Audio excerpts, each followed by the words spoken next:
So today, I would like to change my topic a bit to tailor to the requirements of today. Today, well, there are some Caucasian members coming here, and I feel that it would be better for me to change my topic a bit to explain to you, why are you coming here?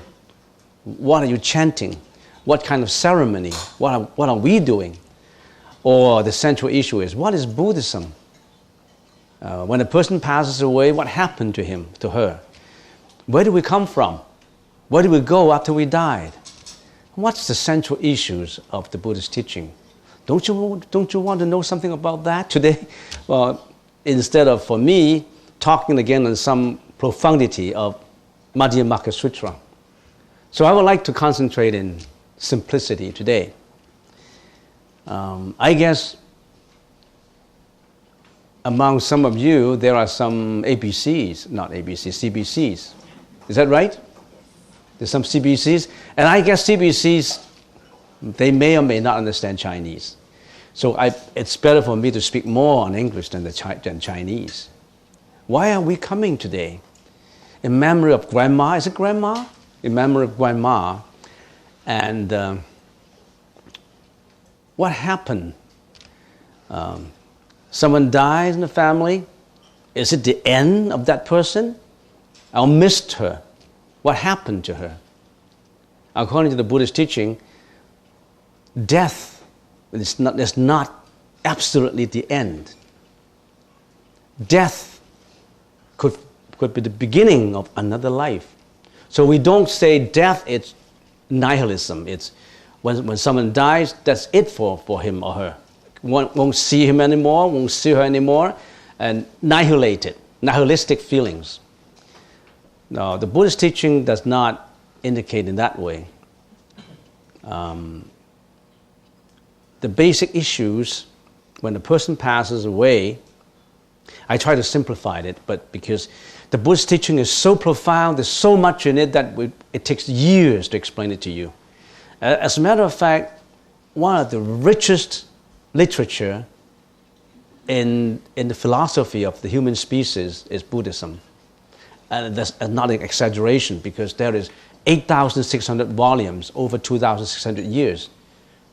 Thousands of translators and thousands of people who wrote commentaries on Buddhist teaching.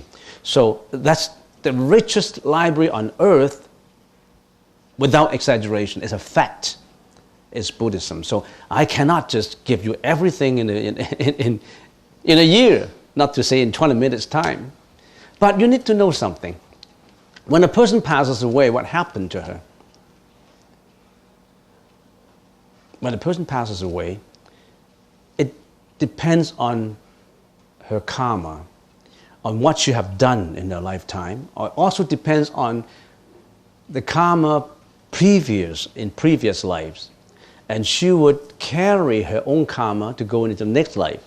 So the Buddhist teaching believes in reincarnation. There are 6 possibilities of rolling into the next life. What are the 6 possibilities? Human species again. In other words, reborn as human. Another possibility is animal realm, reborn as an animal.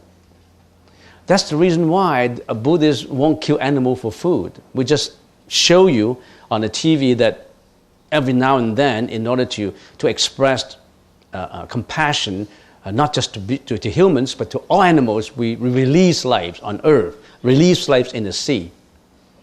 So we don't believe in killing animals for food, because they are reincarnates of, could be humans before. And also animals also have pain feelings. They also have emotional feelings. They have the same feelings, as a matter of fact, as humans. So that's the reason why we don't kill seal for the fur. You know how many seals killed alive in the north for a piece of fur that you purchase? Thousands. They were skinned alive. And how many cows and pigs and you name them and chickens got killed because we want to put them on a table to be eaten? So there's the animal realm, wrote into the possibility is animal realm. The third is the heaven realm. Could be born in heaven too, guardian angels. If that person is reborn in heaven, the happiness is million times more fold than down on earth. In other words, if you go to heaven, of course, you enjoy extreme happiness in heaven. But then that's not the ultimate place to go, because when the time matures, that sentient being in heaven will reincarnate back again into the six paths of reincarnation. So we have to go beyond heaven, to go into nirvana, in order to be away from life and death. But going to heavens it's out of the six paths, it's the best. Because you go to heaven, you enjoy happiness. But you still died. Okay, that's the third realm. The fourth realm is, of course, the ghost realm. He still lingers around.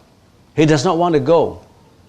He missed his family members so much. He missed the world so much. He missed his assets so much. He missed his diamond jewelry so much. He missed his cash so much that he does not want to go. He wants to hang around. That will be in the ghost realm. Or he had unfinished business that he has to finish. That will be the ghost realm. The fifth is in the infernal realm. Victims of hell. The sixth one will be Asuras. And it takes time to explain Asuras, but given that, just accept what we're talking about without detailed explanations. So there will be six paths of reincarnation. So when a person dies, nothing he can take with him. Not his jewelry, not a single penny. What did he take with him? His own karma. His own karma he can take with him. I don't know if you have seen a movie called A Ghost many years before by Patrick Swayze and someone, and before he dies, he said to Molly, it's amazing the love you can take with you. In other words, all the good things you have done, all the karma, all the karmic influences you can take with you in the reincarnation. All the bad karma you also can take with you in your reincarnations. That means it's not dominated by God. It's not decided by God. It's decided by you yourself. What did you do? You're responsible for your own actions, your own thoughts, your own speech. Because you roll the karma into the next life. So that's the reincarnation. And some people may question, how do I know this reincarnation? Well, an animal is an animal. How do I know that Mr. A was Mr. Chung before in his last life? There's so many cases of reincarnations. There's so many studies about reincarnation since 1,500 years ago, even in the Western hemisphere, even in North America. Ian Stevenson, one of the most renowned scholar in the studies of reincarnation. Ian Stevenson, check into the Google for his work.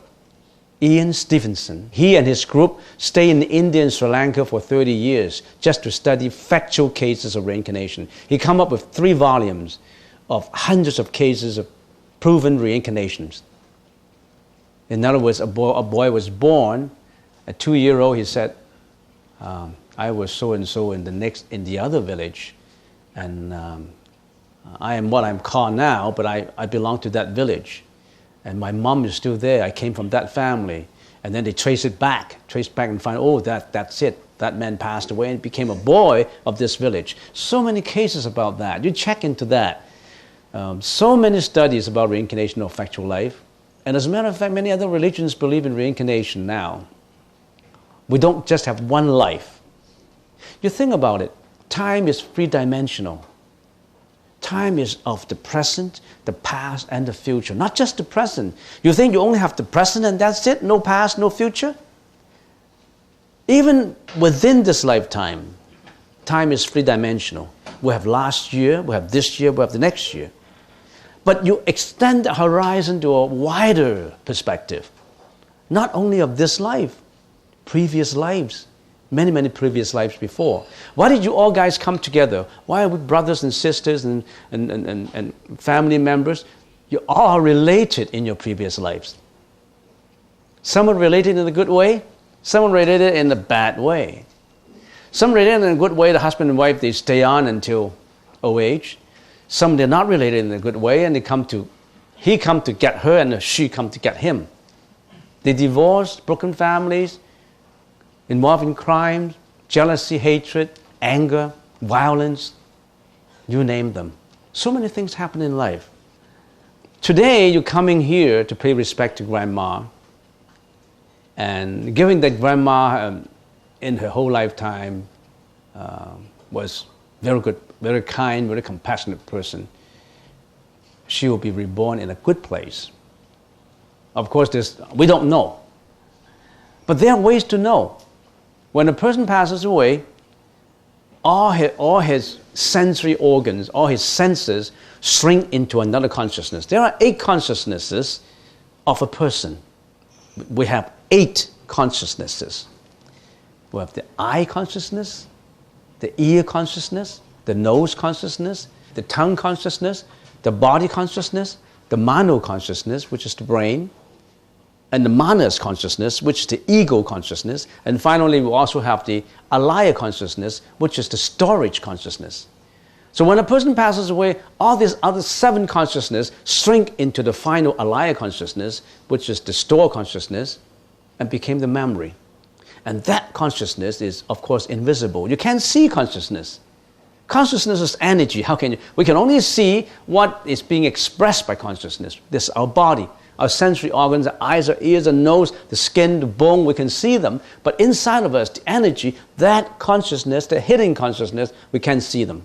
So when a person passes away, all this other consciousness, the 7 consciousness, shrink into the alaya consciousness. And that alaya consciousness, when it's clinically pronounced death, will leave the body. And that consciousness leaves the body in 6 ways, through 6 outlets. It's either from the top of the head, or from the eye here, or from the chest, or from the stomach, from the knees, or from the sole, the bottom of the feet. How do we test it out? So if every part of the body is cold, and only the bottom of the feet is still warm, it's gradually losing its heat, we know that the consciousness comes out from there. Because that's how it strings downwards. So when you touch the person, the whole body is cold, but then the feet, the bottom of the feet is still a little bit of heat in there. Oh, that's dangerous. That person is going down in hell. If the consciousness, the heat leaves through the knees, that person goes to the animal realm. If the consciousness leaves through the stomach, that goes to the ghost realm. If the consciousness leaves through the heart in here, that is the human realm. If the consciousness leaves from this part of the body, it goes to the heaven realm. If the consciousness leaves from the top of the head, the chakra in here, is reborn in Nirvana, is reborn in the Buddha land, or in the land where there's equanimity, the land of Nirvana, the land of enlightenment, the land of being aloof from reincarnation, no more reincarnation. So there are places and locations that person passes away, it leaves the body. And when a person passes away, he or she does not immediately reincarnate into another body. There is a period of 49 days. He won't go beyond 49 days. He or she may be still hanging around. You can see him, but he can see you. He's very sensitive. He can see you. In other words, he could be still around, and he can feel you, but you, of course, sometimes you can feel him too. Particularly if he attaches to the family so much. So the Buddhists believe that when a person passes away, don't be emotional, don't cry, don't say, I love you, and you don't want to go away, I don't want you to go away, and please come back again. You make her tied up with stronger emotion of attachment. I don't want to leave my family, I want to hang around, I don't want to leave my body. He still want to hang around. You want that body to go, to be reborn in good place. You don't want to say, Grandma, I love you so much, you got to stay. If she stayed in the ghost realm, and some ghosts stay for hundreds of years still around. Have you seen haunted houses before?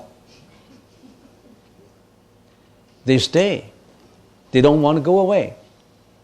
Have you seen the movie called Ghostbusters? It happened. In old hotels, motels, restaurants. So when I go to a hotel, I always don't want to stay at a dead-end room. Because that's the place where they hide. And when I go to a hotel, the first time when I opened the door, I said, please, I only come for a few days. I won't disturb you and you won't disturb me. On a friendly basis. So today, concentrate in the chanting. You want to dedicate that wholeheartedness, that compassion to Grandma, wishing that Grandma will be reborn in a much better place. Hopefully, we'll be reborn in the Buddha land. We don't know. Usually for people who practice according to the Buddhist teaching, then at the juncture of going away, he has control on where he's going. Why do we study Buddhism? One of the most important reasons is, at the moment of death, can you control where you're going? Now, if you practice Buddhism, you can control it. You want to go that certain way. You don't want to roll into that realm just according to your own karma. You want to be under control. So that's why you practiced it. You practice samatha, you practice vipassana. That's why you also know that I got to watch my karma.